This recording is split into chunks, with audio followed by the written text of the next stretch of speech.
শেখরা টুকটাক কামারের একঘা ফের সংঘর্ষ বিরতি চুক্তি লঙ্ঘন পাকিস্তানের। টানা পর পর 12 দিনের সংঘর্ষ বিরতি চুক্তি লঙ্ঘন, 12 দিনে 51 বার সংঘর্ষ বিরতি চুক্তি লঙ্ঘন।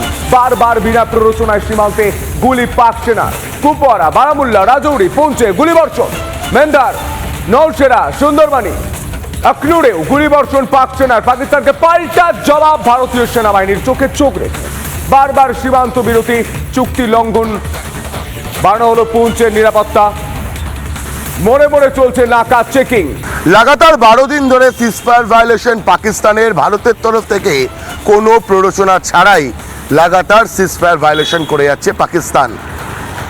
কুপওয়ারা, বারামুল্লা, পুঞ্চ, নওশেরা, সুন্দরবনী সহ একাধিক সেক্টরে সিজফায়ার ভায়োলেশন চলছে এবং উল্লেখযোগ্যভাবে জম্মুর এলওসি বরাবর যে 6টি সেক্টর রয়েছে সেই 6টি সেক্টরে লাগাতার সিজফায়ার চলছে। আখনুর হোক বা সুন্দরবনী বা পুঞ্চ, এই ধরনের যে এলাকা রয়েছে সেই এলাকায় লাগাতার পাকিস্তানের তরফ থেকে কাপুরুষের মতো সিজফায়ার ভায়োলেশন করা হচ্ছে। ভারতীয় সেনা প্রতিটা ক্ষেত্রেই যোগ্য জবাব দিয়েছে।